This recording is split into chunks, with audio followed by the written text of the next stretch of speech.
And we're live!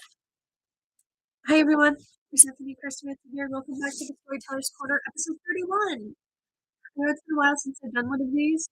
I've just been very, very busy with real life and also the making of more ASMR videos. Plus, I'm working on the cover art for the podcast. So I've been kind of balancing a lot lately, so I haven't really had time to read any stories from March. I hope you can hear me from that as soon as I'm able to. I will read some. But yeah, I've just been extremely busy since you guys voted and wanted the podcast, so I'm trying to deliver to you guys what I promised. But I was able to get time for a story for you guys. Now, if the name Mary de Morgan sounds familiar, that is because she was the author who wrote us the Necklace of Princess Fiorimonde, which is a fairy tale I read on this series. And it gave us a very fascinating trope of the princess character, who is usually a benevolent good character, being depicted in a more villainous light, which I found to be fascinating. And the reason why I'm bringing her up is because I'm going to be reading another one of her stories, which is called The Wanderings of Arasmon, which is also in this book. And my cat is pushing my laptop. Can you not push my laptop, please? Please. Now, just stopping by right now. Make sure to come back later. Okay, not the doctor. Now, originally, my plan was I was going to read The Wanderings of Arasmon as the last story for February. However, I read the story earlier so I could get an idea of what the story's like. I won't reveal any spoilers. But as I'm reading it, I realized that it was kind of bittersweet in ending, which is all I'm going to say. But I read the story and I wanted February to end on a very wholesome note, hence why I went with the Snow Queen instead, because it ends with a happily ever after. This story is different, but it is very deep and genuinely romantic. Because with wedding vows, you always hear the promise "till death do us part," which I think is extremely romantic, being together with someone that long. And this story is definitely proof of that, and then some. And as I was reading the story, I found that it was just genuinely romantic, and that's kind of the romance I want. And I mean, if I ever get married, I I don't know. But yeah, so like any viewers, no doctor stopped by, but that's okay. After this comment, I'll start reading the story.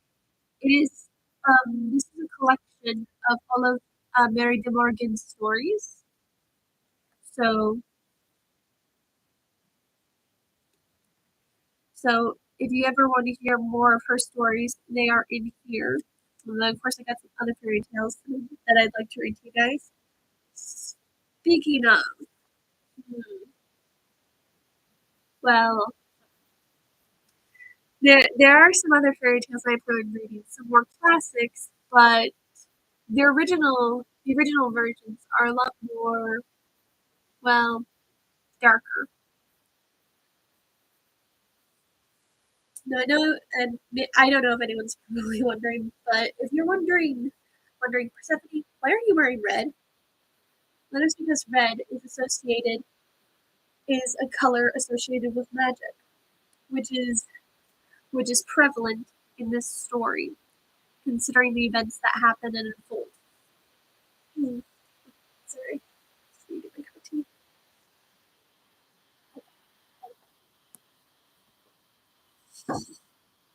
Vanilla tea. But yeah, if we don't get any live viewers, that's fine. But of course, if we do get some live viewers, that would be appreciated. And I love reading your guys' comments as I read these stories to you. And I'm glad you guys like these stories. You guys seem to enjoy the series.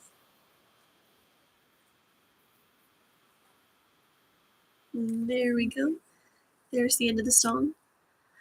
But yeah, this is all of Mary de Morgan's stories, as far as I know. The Necklace of Princess Fiorimonde and Other Stories by Mary de Morgan. And this story is fairly long, but it is a very good story. Like, this is how thick it is. So I digress. Without further ado, let's get into this. This is a very, very romantic story. And, hopefully you guys can hear me. I really hope so. Yeah, so, okay, let's see. The Wanderings of Arasmon. Oh, Brillo cameo. Hi, Brillo, could you not, please? No, be careful. Don't. It's one of my cats, Brillo. He's very gray. He's very fluffy. Your butt is on screen. Could you move, please? Please. Thank you. Okay, take two. The Wanderings of Arasmon. Long ago, there lived a wandering musician and his wife, whose names were Arasmon and Chrysia. Arasmon played upon a lute to which Chrysia sang, and their music was so beautiful that people followed them in crowds and gave them as much money as they wanted. When Arasmon played, all who heard him were silent from wonder and admiration, but when Chrysia sang, they could not refrain from weeping, for her voice was more beautiful than anything they had ever heard before. Both were young and lovely and were as happy as the day was long, for they loved each other dearly and liked wandering about, seeing new countries and people and making sweet music. They went to all sorts of places, sometimes big cities, sometimes to little villages, sometimes to lonely cottages by the seashore, and sometimes they strolled along the green lanes and field, singing and playing so exquisitely that the very birds flew down from the trees to listen to them. One day, they crossed a dark line of hills and came out on a wild moorland country where they had never been before. Excuse me. On the side of the hill they saw a little village, and at once turned towards it. But as they drew near, Chrysia said, "What gloomy place is this? See how dark and miserable it looks."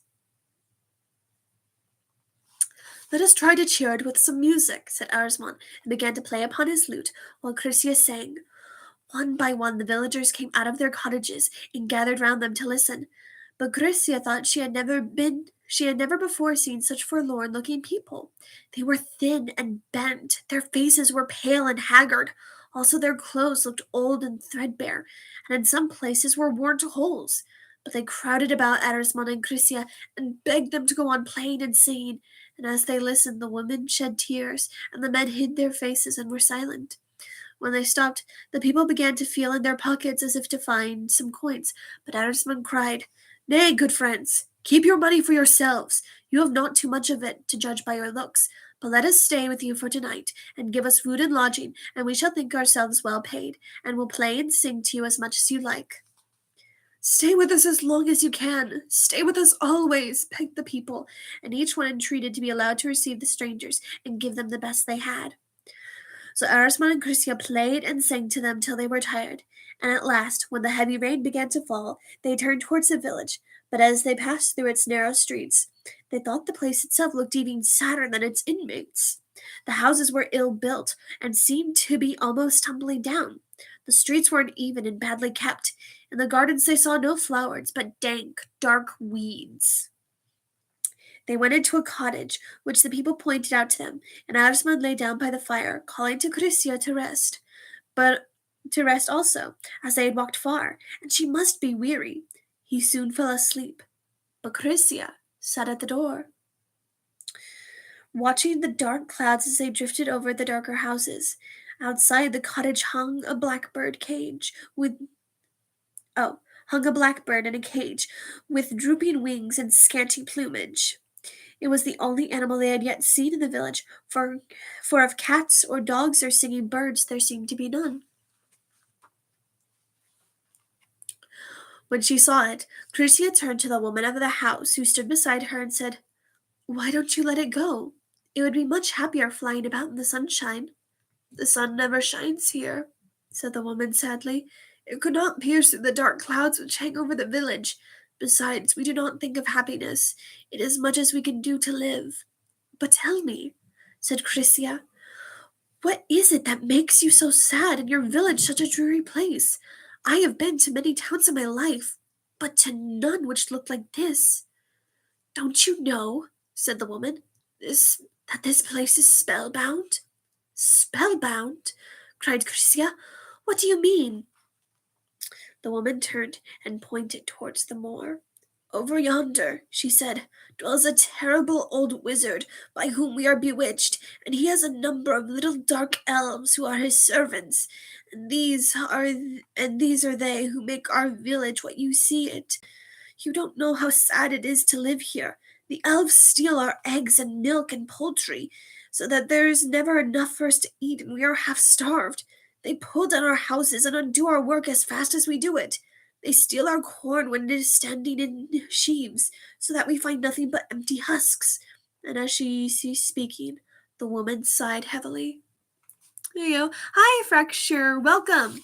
I am reading The Wanderings of Arasmon by Mary de Morgan, who gave us the Necklace of Princess Fiorimonde. Welcome to the live stream. I'm very glad to have you. So, yes, we have Arasmon and his wife, Crescia. They are traveling musicians. They love each other very much, and they are in this very decrepit village that is in shambles. The people are poor and half starving. Well, you're welcome. I don't believe I've seen you here before. If I have, it's been a long time, but welcome. I always like meeting new faces on here, so I hope you enjoy the story.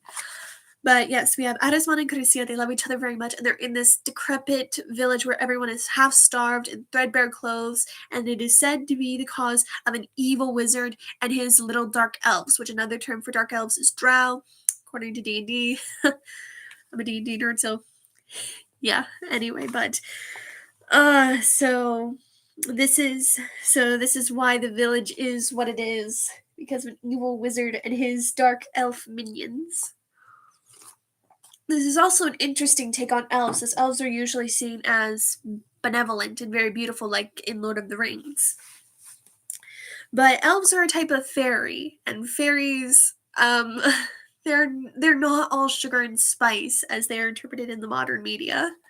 So yeah. Anyway, back to the story. Sorry, I had to rant a little bit. Anyway, so the woman sighed heavily. But if they do all this harm, said Crescia, why do not some of you go to the moor and drive them away? It is part of the spell, said the woman, that we can neither hear nor see them. I have heard my grandfather say that in the old time this place was no different to others. But one day this terrible old magician came and offered the villagers a great deal of money if they would let him dwell upon the moor. For before that it was covered with golden gorse and heather, and the country folk held all their merrymakings there. But they were tempted with the gold and sold it. And from that day the elves have tormented us, and as we cannot see them, we cannot get rid of them. But must just bear them as best we may. And feel free if you want to make comments. Oh, they left. That is a sad way to speak, said Crescia. Can you not find out what the spell really is and break it? It is a song, said the woman, and every night they sing it afresh.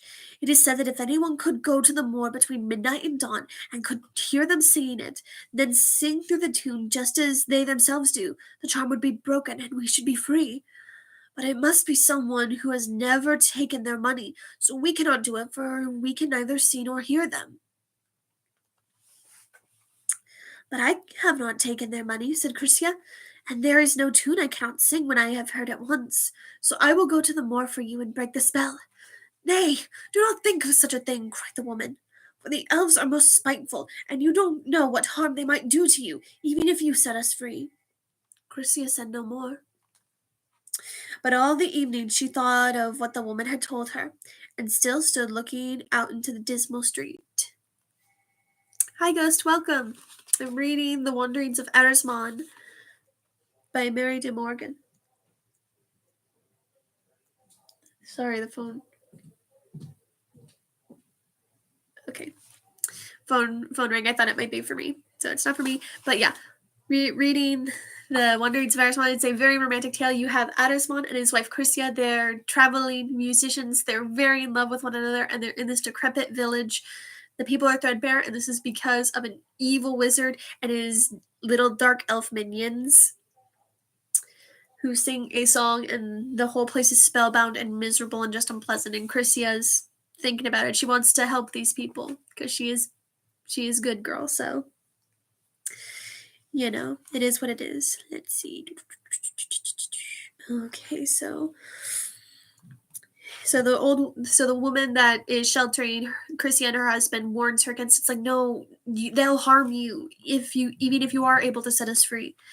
And so Chrissy is saying no more, but all the evening she thought of what the woman had told her, and still stood looking out into the dismal street. When she went to bed, she did not sleep, but lay still till the clock struck 1. Then she rose softly, and wrapping herself in a cloak, opened the door and stepped out into the rain. As she passed, she looked up and saw the blackbird crouching in the bottom of its cage. She opened the cage door to let it fly, but still it did not move. So she lifted it out in her hand. "Poor bird," she said gently. "I wish I could give this village its liberty as easily as I have given you yours." And carrying it with her, she walked on towards the moor. It was a large waste piece of land, and looked as though it had been burnt, for the ground was charred and black, and there was no grass or green plant growing on it. And feel free to make commentary, Ghost God. I like reading the comments as I read these stories. You can hear me, right? I want to make sure I'm being heard. Otherwise, this 16 minutes and 25 seconds will have been for nothing. So hopefully you can hear me. If so, please send me a sign. Anyway. But there were some blackened stumps of trees. Okay, good. That's a relief. Thank you. Okay. Black. Okay, but there were some blackened stumps of trees, and to these Chrysia went, and hid herself behind one to wait and see what would come. She watched for a long time without seeing anyone, but at last there rose from the ground, not far from her, a lurid gleam, which spread and spread until it became a large circle of light, in the midst of which she saw small dark figures moving, like ugly little men. The light was now so bright that she could distinguish each one quite plainly, and never before had she seen anything so ugly, for they were as black as ink, and their faces were twisted and looked cruel and wicked. Honestly, sounds like a descriptive term for the unseelie, the bad fairies, who go hunting humans for sport. Because elves are a type of fairy, so it is not uncommon. Anyway, they joined hands and formed a ring, danced slowly round, and as they did so, the ground opened, and there rose up in their center a tiny village, exactly like the spellbound village, only that the houses were but a few inches high. Round this the elves danced, and then they began to sing. Chrysia listened eagerly to their singing, and no sooner had they done than she opened her lips and sang the same tune from beginning to end, just as she had heard it. Wow, I should have killed the elf kingdom when I had the chance. Hey, these elves are different. Elves come in a variety of different species. Elwyn was a wood elf. These are dark elves. They're drow, so they're very different from wood elves. Elves are fairies? Yes, they are a type of fairies, just like goblins, hags, dwarves, and gnomes. They are considered types of fairies. I have a book on it. I might have to read it, but yes. But yes, elves are technically a type of fairy. And fairies are not all sugar and spice like modern representation. Fairies are not bound by social constructs and human beliefs. Like even the most nicest fairies, the Seelie, which are considered the good fairies, even the Unseelie will backstab you at any given moment. They're kind of psychotic. And then the Unseelie are, well, bad fairies. They think the only kind of good human is a dead human, and they will hunt humans for sport. And if you give your name to a fairy, then they own you. And you could either end up being a servant, a lover, an ornament, or just used for entertainment and kept as a pet, essentially. So yeah, fairies are complex. Let me see. All right, where was I? So yes, elves are a type of fairy, technically. Sorry, I had to rant. I studied these things a lot. So, oh dang, that's dark. Oh, trust me, there are a lot of dark things. Because, fairies are known for kidnapping children out of cradles and leaving their children, which are changelings, behind in the cradle. So, lots of that going on. Yeah, fairies. Tread lightly with fairies, and if they ask you for your name, give them a fake one. Honestly, I'd go with the Greek. I would go with the Greek option, and I would, if they ask me, it's like, who are you? Me? Oh, I'm nobody. Because it worked for Odysseus, so Sorry. All right, so Christia listens to the dark elf singing, and she repeats their song. Her voice rang out loud and clear, and at the sound the little village crumbled and fell away as though it had been made of dust. The elves stood silent for a moment, and then with a wild cry they all rushed towards Christia, and at their head she saw one about 3 times the size of the others, who appeared to be their chief. "Come, quickly, let us punish the woman who has dared to thwart us," he cried. "What shall we change her to?" "A frog to croak on the ground," cried one. "No, an owl to hoot in the night," cried another. Just joined. Hi, Matt, welcome. I'm reading The Wanderings of Arasmon by Mary de Morgan, who gave us the Necklace of Princess Fiorimonde, and Christia has just been caught by the Dark Elves, who placed a curse on the village that she and her husband were staying at. And she and her husband love each other very much, so this is a very romantic, bittersweet story. So yeah, the elves are not happy about being dark elves. Yes, the drow. These are very bad elves. They cursed a village, and Christia has managed to thwart them. So yeah, they're not happy. They're not happy about that. "Oh, for pity's sake," implored Christia, "don't change me to one of these loathsome creatures, so that if Arasmon finds me, he will spurn me."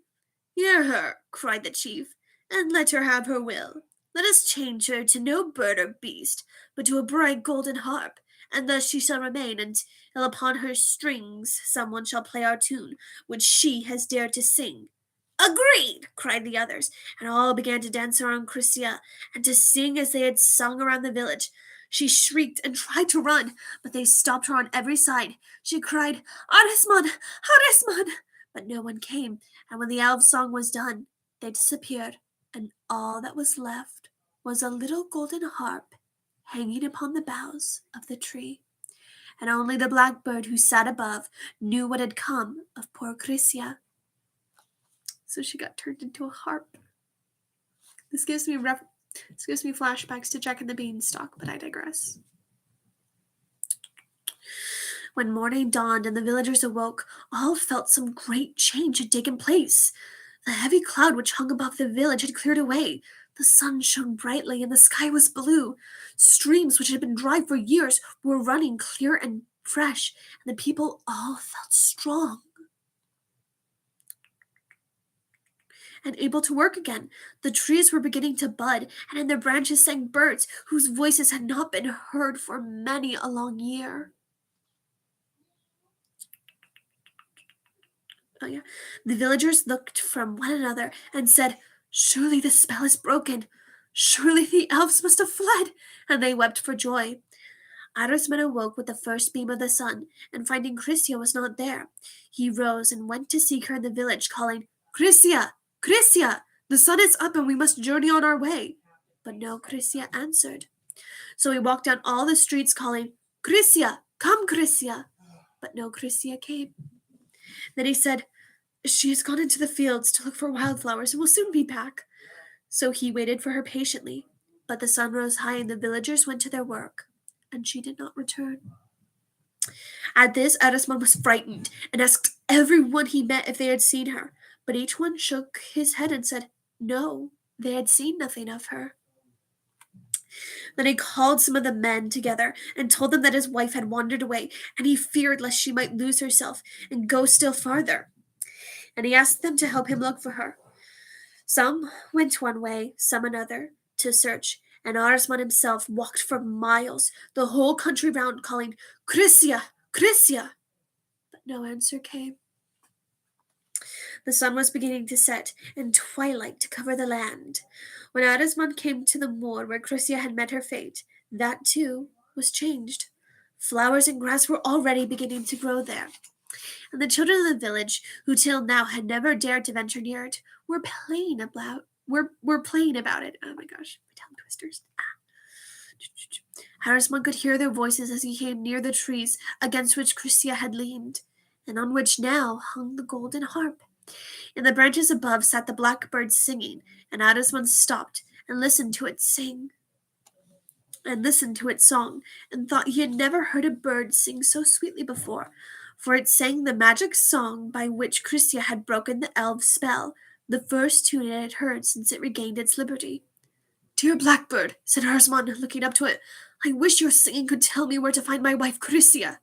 And as he looked up, he saw a golden harp hanging upon the branches, and he took it down and ran his fingers over the strings. Never before did harp give forth such music. It was like a woman's voice, and it was most beautiful, but so sad that when Arasmon heard it, he felt inclined to cry. It seemed to be calling for help, but he could not understand what it said, though each time he touched the strings, it cried, "Arasmon! Arasmon! I am here! It is I, Crisia!" And though Arasmon listened and wondered at its tones, yet he did not know what it said.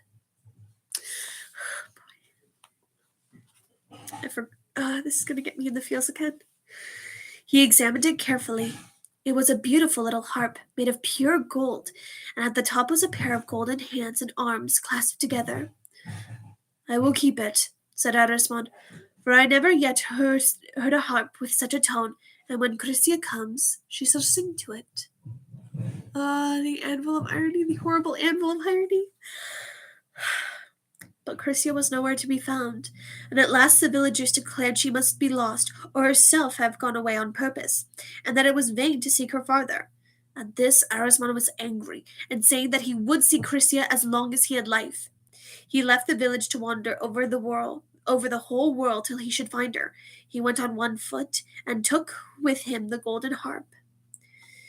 He walked for many, many miles, far away from the village and the moor, and when he came to any farmhouse or met any country people on the road, he began to play, and everyone thronged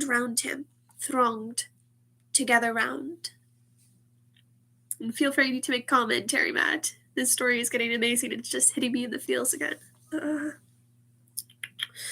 And stared in breathless surprise at his beautiful music. When he had done, he would ask them, "Have you seen my wife Crisia? She is dressed in white and gold, and sings more sweetly than any of the birds of heaven."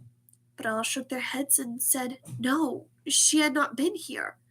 And whenever he came to a strange village where he had not been before, he called, "Crisia, Crisia, are you here?" But no Crisia answered. Only the harp in his hands cried whenever he touched its strings, "It is I, Arasmon, it is I, Crisia." But though he thought its notes like Crisia's voice, he never understood them. He wandered for days and months and years through countries and villages which he had never known before. When night came and he found himself in the fields alone, he would lie down upon his cloak and sleep with his head resting upon the harp. And if by chance one of its golden threads was touched, it would cry, "Arasmon, awake! I am here!" Then he would dream that Crisia was calling him, and would wake and start up to look for her, thinking she must be close at hand. One day towards night, when he had walked far and was very tired, he came to a little village on a lonely rocky coast by the sea, and he found that a thick mist had come up and hung over the village, so that he could barely see the path before him as he walked. But he found his way down onto the beach, and there stood a number of fisherwomen trying to look through the mist towards the sea, and speaking anxiously. "What is wrong? For whom you are watching, good folk?" he asked them. "We are watching for our husbands," answered one. "They went out in their boats fishing in the early morning, when it was quite light, and then arose this dreadful fog, and they should have come back long ago, and we fear lest they may lose their way in the darkness, and strike on a rock and be drowned." "I too have lost my wife Crisia," cried Arasmon. "Has she passed by here?" She had long golden hair, and her gown was white and gold, and she sang with a voice like an angel's. The women all said, no, they had not seen her, but still they strained their eyes towards the sea, and Arasmon began to watch for the return of the boats. Okay, good. Stomach's growling. Let's see. Okay, return the boats. They waited and waited, but they did not come, and every moment the darkness grew thicker and thicker, so that the women could not see each other's faces, though they stood quite near together. Then Arasmon took his harp and began to play, and its music floated over the water for miles, through the darkness, but the women were weeping so for their husbands that they did not heed it. It is useless to watch, said one. They cannot steer their boats in such a darkness. We shall never see them again. I will wait all night till morning, said another, and all the next day and next night, till I see some sign of the boats, and know if they be living or dead.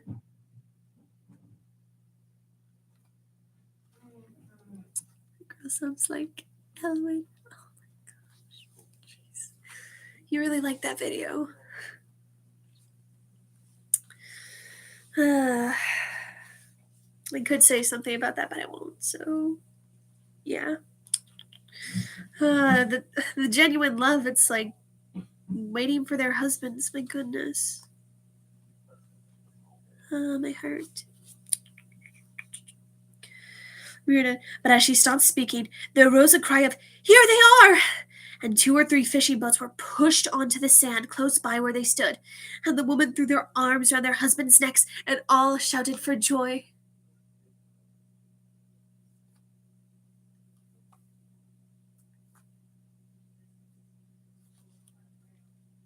Is? What do you mean is, Matt Newcomb? Oh, probably correcting my speech. I'm sorry. Anyway, so yeah. The fisherman who asked who it was who had played the harp for, they said, it was that which saved us. We were far from land, and it was so dark that we could not tell whether to go left or right, and had no sign to guide us to shore. When all of a sudden we heard the most beautiful music, and we followed the sound and came in quite safely. "'Twas this good harper who played while we watched," said the women, and one and all turned to Arasmon and told him with tears of their gratitude and asked him what they could do for him. No, it seems my last message didn't send. What was your message about? They could do for him, or what they could give him in token of their thankfulness. But Arasmon shook his head and said, "You can do nothing for me, unless you can tell me where to seek my wife Chrysia. It is to find her I am wandering." And when the women shook their heads and said again they knew nothing of her, the harp strings, as he touched them, cried again, "Arasmon, Arasmon, listen to me. It is I, Chrysia." But again, no one understood it. And though all pitied him, no one could help him. Next morning, when the mist had cleared away and the sun was shining, a little ship set sail for foreign countries, and Arasmon begged the captain to take him in it, that he might see Chrysia still farther. This is why you don't make fun of Rudolph. Father could be paid. Yes. But you know, when a reindeer with a red glowing nose is sans, then the music of a beautiful golden harp will do the trick. But yeah. It's the kind of romance that this is a very good romance, because he has lost his wife and he is trying to find her nonstop, trying to get his wife back. Genuine love. Goodness. They sailed and sailed till at last they came to the country for which they were bound, but they found the whole land in confusion, and war and fighting everywhere. And all the people were leaving their homes and hiding themselves in the towns, for fear of a terrible enemy who was invading them. But no one heard Arasmon as he wandered on with his harp in his hand. Only no one would stop to answer him when he asked if Chrysia had been there, for everyone was too frightened and hurried to heed him. At last he came to the chief city where the king dwelt, and here he found all the men building walls and fortresses and preparing to defend the town, because they knew their enemy was coming to besiege it. But all the soldiers were gloomy and low-spirited. "It is impossible for us to conquer," they said, "for there are 3 of them to every one of us. They will take our city and make our king prisoner." That night, as the watchmen looked over the walls, they saw in the distance an immense army marching towards them, and their swords and helmets glittered in the moonlight. Then they gave the signal, and the captains gathered together their men to prepare them for fighting. But so sure were they of being beaten that it was with difficulty their officers could bring them to the walls. "It would be better," said the soldiers, "to lay down our arms at once and let the enemy enter, for then we should not lose our lives as well as our city and our wealth." I will be right back. I'm terribly sorry. I have to hit the restroom real quick. I'm terribly sorry, guys. I'll be right back. And once I come back, I will continue reading the story. Promise. Sorry.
Alrighty, sorry for the delay.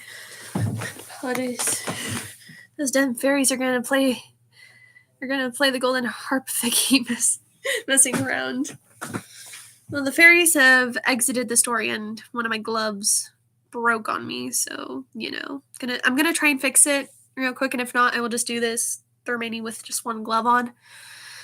Sorry. Terribly sorry for the inconvenience, guys. So let's see if I can just try and fix this by tying a knot.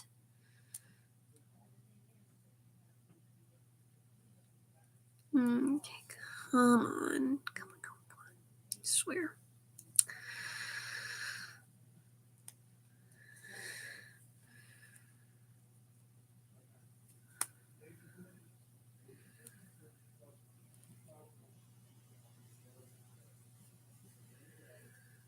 Alright. And yes, this came from a Halloween store, so. Well, if I'm having art block while trying to draw Yushin and. Damn it. Okay, screw it. Just do this with one glove on. Well, maybe this can inspire. Well, maybe this can inspire you. And it's spelled. Technically speaking, it's spelled like this: fairies, or fae. Like that. Anyway, so just doing this with missing glove. Welcome to my live stream, guys. It wouldn't be a live stream of mine if something wasn't going wrong. So. All right, so yeah, these guards are ready to give up. They're very gloomy and ready to just, turn over and surrender.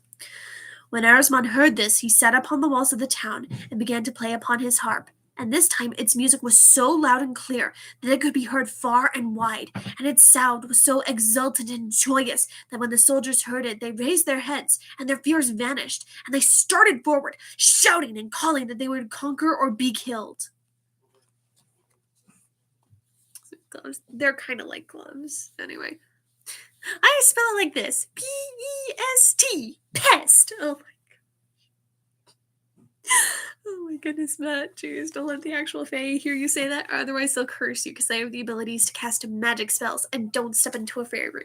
It's also, a way you can be owned by a fairy. So, Anywho. So, yeah. All it took was some of the harp, and then the soldiers are smash the fairies! Matt, no, calm down. Jeez, I swear. Oh my gosh. Anyway. So yeah, now their courage has returned to them, and so they're gonna conquer or be killed. That is how you do it. Then the enemy attacked the city, but the soldiers within them met them with so much force that they were driven back and had to fly. And the victorious army followed them and drove them quite out of their country. And Arasmon went with them, playing on his harp to cheer them as they went. When they knew the victory was theirs, all the captains wondered what had caused their sudden success, and one of the lieutenants said, "It was that strange harper who went with us, playing on his harp." When our men heard it, they became as brave as lions. Oh my gosh. So the captain sent for Arasmon, but when he came, they were astonished to see how worn and thin he looked, and could scarcely believe it was he who had made such wonderful music, for his face had grown thin and pale, and there were gray locks in his hair. He has been traveling and looking for his wife for so long. He's gotten thin, pale, and he's starting to get gray in his hair. And still he's looking for her. If that is not genuine love, then I don't know what is. Because that is very romantic. Reminds me of the Odyssey. Yeah. Minus the giant cyclops. Anyway. They asked him what he would like to have, saying that they would give him whatever he would choose for the great service he had done them. Arasmon only shook his head and said, "There's nothing I want that you can give me. I am seeking the whole world round to find my wife Chrysia.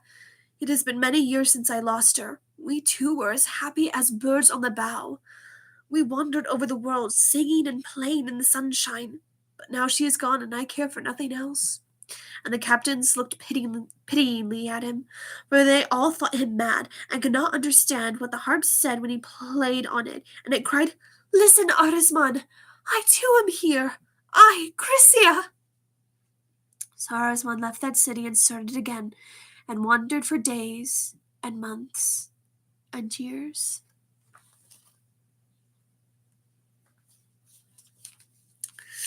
He came by many strange places and met with many strange people, but he found no trace of Chrysia, and each day he looked older and sadder and thinner.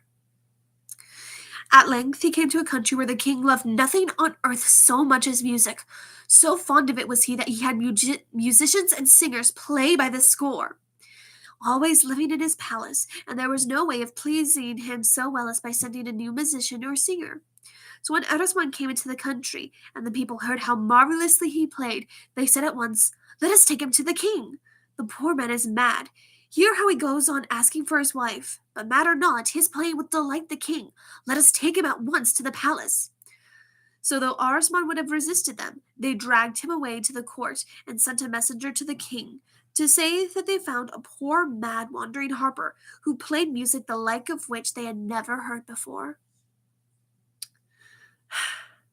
This man just wants to find his wife. Sounds like a suicidal idiot with delusional thoughts of love. Sounds like me. Oh my gosh, Ghost, calm down. Jeez. Jeez. Still, very romantic story. Anyway.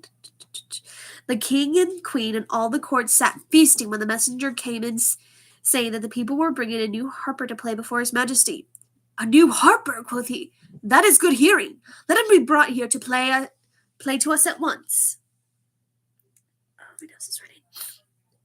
So Arasmon was led into the hall, and up to the golden thrones which sat the king and queen. A wonderful hall it was, made of gold and silver and crystal and ivory. Okay, we'll get some in a minute. In the middle of a live stream. Can they not hear me reading? My goodness. And the courtiers were dressed in blue and green and gold and diamonds, and were a sight to see. Behind the throne were 12 young maids dressed in pure white, who sang most sweetly, and behind them were the musicians who accompanied them on every kind of instrument. Arasmon had never in his life seen such a splendid sight. Come here, cried the king to him, and let us hear you play. And the singers ceased singing, and the musicians smiled scornfully, for they could not believe Arasmon's music could equal theirs. For he looked to be in a most sorry plight. He had walked far, and the dust of the roads was on him. His clothes were worn threadbare and stained and soiled, while his face was so thin and anxious and sad that it was pitiful to see. But his harp of pure shining gold was undulled and untarnished. He began to play, then all smiles ceased, and the women began to weep, and the men sat and stared at him in astonishment. When he had done, the king started up, throwing his arms about his neck, and cried, Stay with me! You will be my chief musician! Never before have I heard playing like yours, and whatever you want I will give you. But when he heard this, Arasmon knelt on one knee and said, My gracious lord, I cannot stay. I have lost my wife Frisia. I'm so sorry. I'm so sorry, guys. I'm so sorry, guys. I'm terribly sorry. Anyway.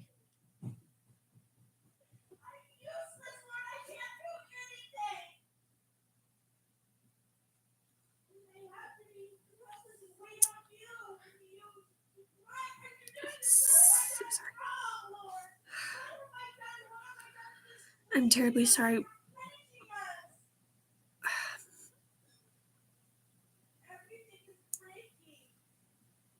My family is kind of going through a rough spot, so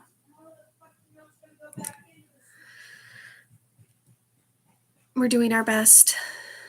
Anyway, I'm so sorry you have to hear that. Anyway, I will finish the story, then I will go to comfort her. There might not be a commentary after I finish the story.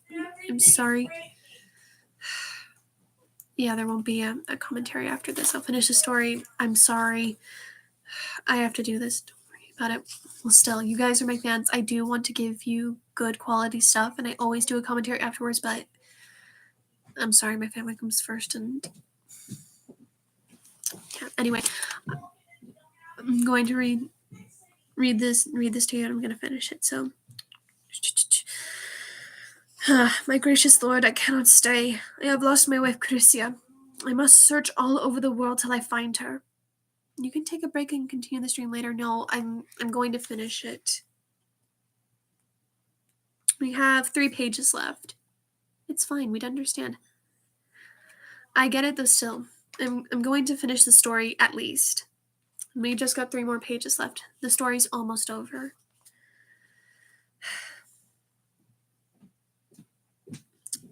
So, my gracious lord, I cannot stay. I have lost my wife, Crisia. I must search all over the world till I find her. How beautiful she was, and how sweetly she sang. Her singing was far sweeter than even the music of my harp. Indeed, cried the king, then I too would fain hear her. But stay with me, and I will send messengers all over the world to seek her far and near, and they will find her much sooner than you. So Arasmon stayed at the court. We get it, man, it's fine. Just let me finish the story for you, please.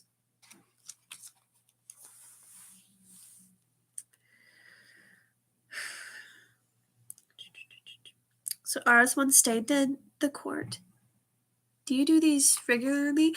Um, these live streams, I try to do them as often as I can.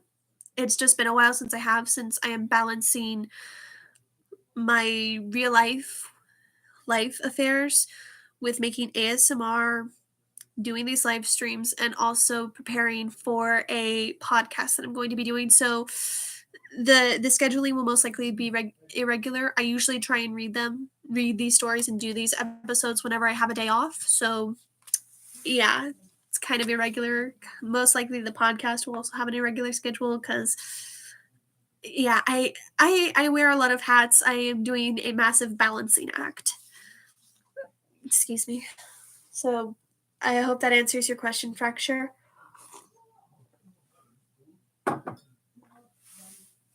And now my brothers are talking really loud. So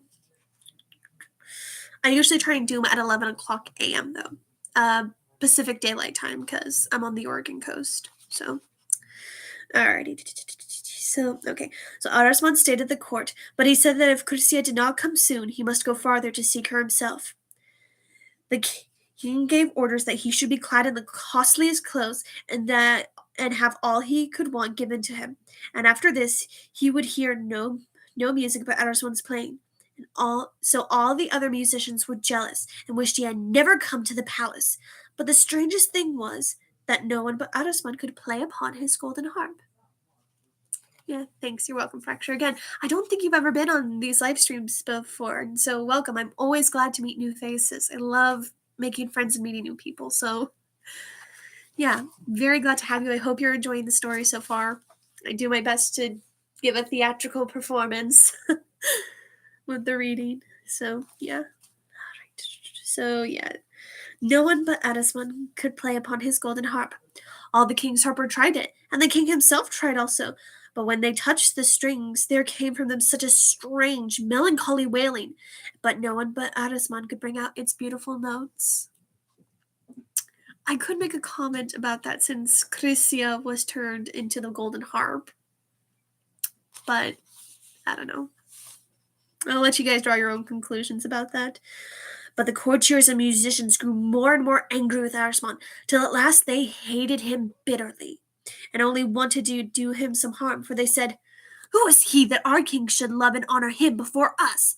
After all, it is not his playing which is so beautiful, it is chiefly the harp on which he plays, and if that were taken from him, he would be no better than the rest of us."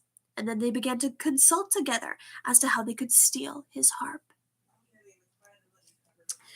One hot summer evening, Arasmon went into the palace gardens and sat down to rest beneath a large beech tree. When a little way off he saw two courtiers talking together, and heard that they spoke of him, though they did not see him or know he was there. "Poor man is mad," said one.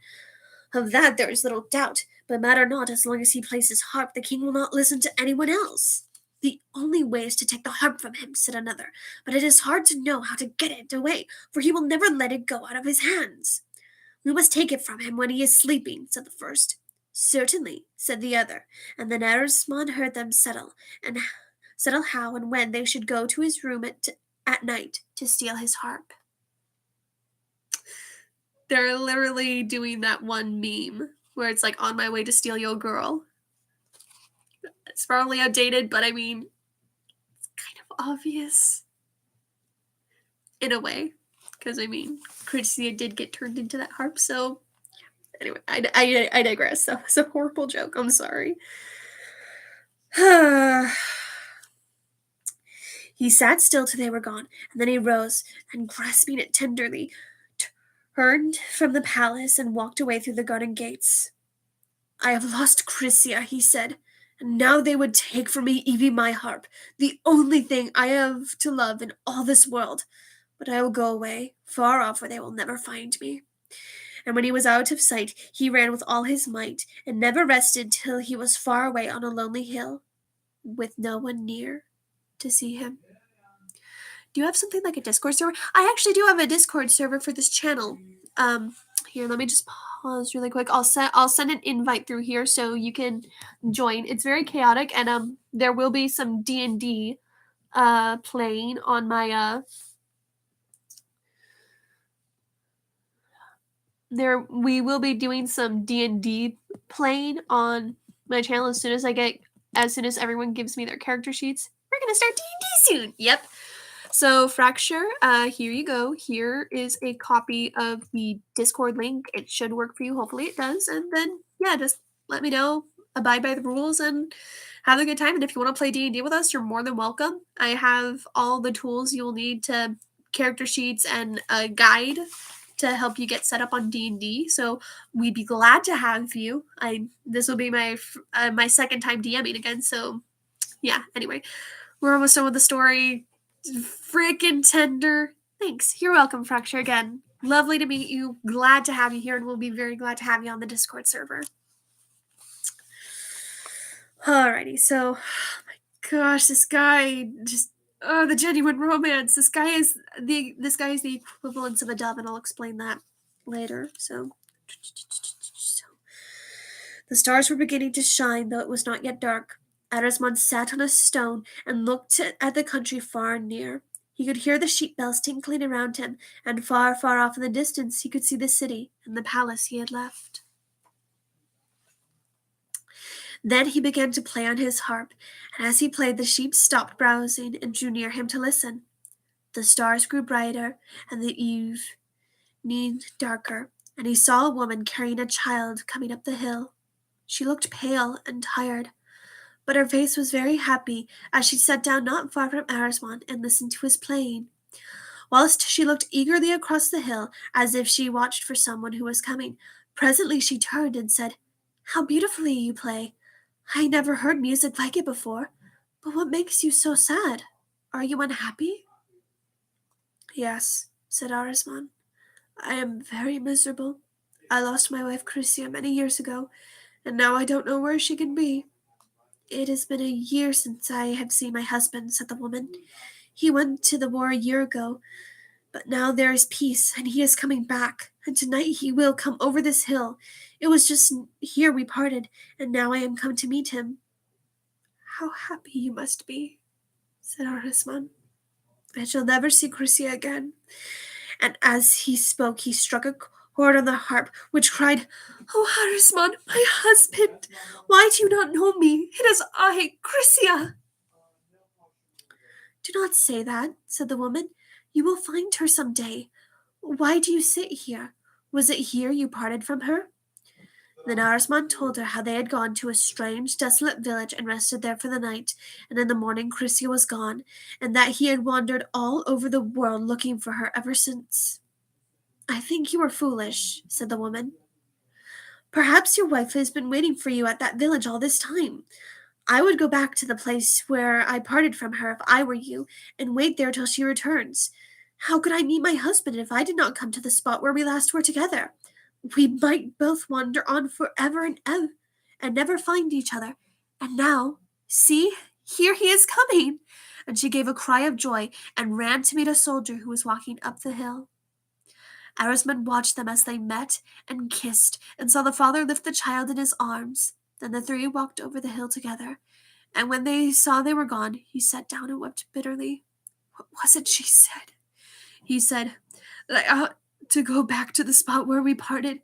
She will not be there, and I will go and die at that place where I last saw her." So again he grasped his harp and started. He traveled many days and weeks by land and sea. Till late one day he came in sight of the hill on which stood the little village. But at first he could not believe that he had come to the right place, so changed did all appear. He stopped and looked around him in astonishment. He stood in a shady lane. The arching of trees met over his head. The banks were full of spring flowers, and either side of the hedge were fields full of young green corn. "Can this be the wretched bare road down which we walked together? I would indeed it were, and that she were here with me now," said he. When he looked across the village, the change seemed greater still. There were many more cottages, and they were trim and well kept, standing in neat gardens full of flowers. He heard the cheerful voices of the peasants and the laughter of the village children. The whole place seemed to be full of life and happiness. He stopped again upon the mound where he and Chrysia had first played and sung. It has been many, many a long year since I was here, he said. Time has changed all things strangely, but it would be hard to say which is the most altered, this village or I. For then it sunk For then it was sunk in poverty and wretchedness, and now it has gained happiness and wealth. And I, who was so happy and glad, now am broken down and worn. I have lost my only wealth, my wife, Chrysia. It was just here she stood and sang, and now I shall never see her again or hear her singing. There came past him a young girl driving some cows, and he turned and spoke to her. Tell me, I beg, he said, is not your village much changed of late years? I was here long ago, but I cannot now think it the same place, for this is a bright and flourishing town as I have ever seen, and I remember it only as a dreary, tumble-down village where the grass never grew.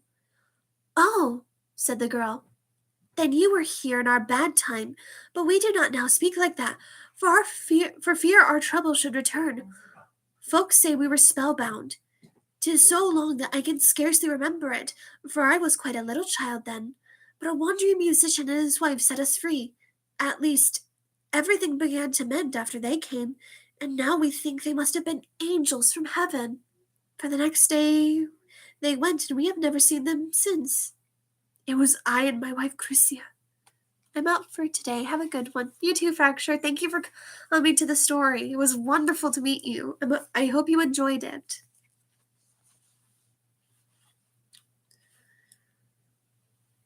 Let's see. It was I and my wife Chrysia, cried Arasmon. Have you seen her? Has she been here?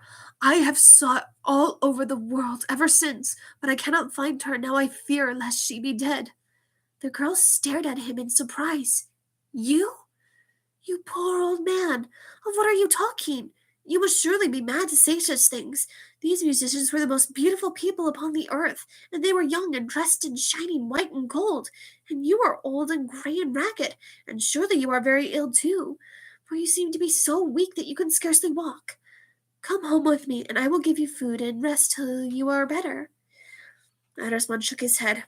I am seeking Chrysia, he said, and I will rest no more till I have found her. And the girl, seeing that he was determined, left him alone and went on her way, driving her cows before her. When she had gone, Arasmon sat by the wayside and wept as though his heart would break. It is too true, he said. I am so old and worn that when I find her she will not know me. And as he again fell a weeping, his hand struck the harp strings, and they cried, I have watched you through all these years, my Arasmon. Take comfort, I am very near. And his tears ceased, and he was soothed by the voice of the harp, though he did not know why. Then he rose. I will go to the moor, he said, and look for the tree on which I found my harp, and that will be my last resting place, for surely my strength will carry me no farther. So he tottered slowly along, calling along as he went in a weak voice. Chrysia, my Chrysia, are you here? I have sought you over the world since you left me, and now that I am old and like to die, I am come to seek you where we parted. When he came upon the moor, he wondered at the change of all the country round. He thought of the charred, blackened waste on which he had stood before, and now he looked with amazement at the golden gorse and the purple heather, so thick that he could scarcely pick his way amongst it. It is a beautiful place now, he said, but I liked it better years ago, deserted and desolate though it was, for my Chrysia was here. There were so many trees upon the common that he could not tell which was the one on which the harp was hung, but unable to go any further, he staggered and sank down beneath a large oak tree, in whose branches a blackbird was singing most sweetly. The sun was setting just as of yore when he had found his harp, and most of the bird songs were over. But this one bird still sang sweet and clear, and Arasmon, tired and weak though he was, rested his head and listened. I never heard birds sing like that, he said. What is the tune it sings? I would like to play it on my harp before I die. And with what remaining strength to him, he reached forth his trembling hand and grasped the harp, struck upon it the notes of the bird song. Then he fell back exhausted, and his eyes closed. At once the gold harp slid from his hand, and Chrysia stood beside him. Chrysia, dressed as of old, in shining white and gold, with bright hair and eyes. Arasmon! She cried. See, it is I, Chrysia! But Arasmon did not move. Then she raised her voice and sang more sweetly than the bird overhead, and Arasmon opened his eyes and looked at her. Chrysia, he cried. I have found my wife Chrysia. And then he laid his head on her bosom and died.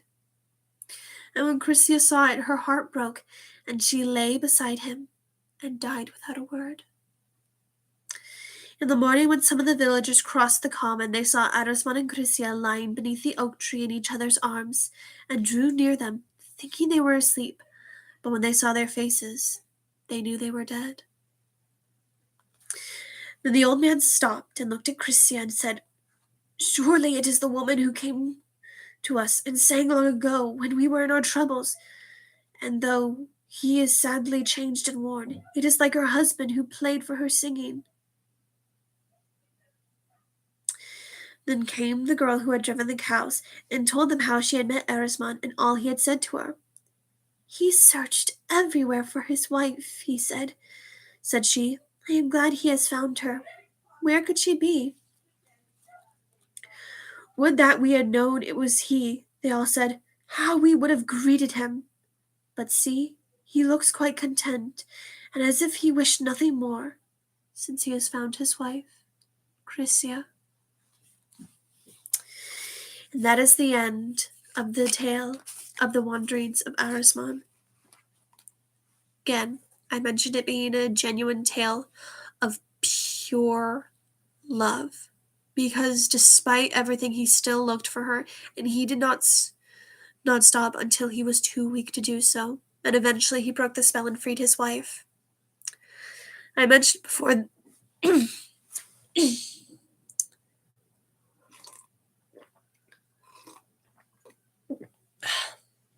I mentioned before that Arasmon is like a dove, and that his love is akin to that of a dove's, because doves are a very special bird. They're associated with romance and peace, but they mate for life. They will be together forever. And if one of them should die, then their mate will not eat. They will not mate with another dove. They will simply go on and starve themselves to death until they die as well. Giving a brand new meaning to that wedding term, till death do us part.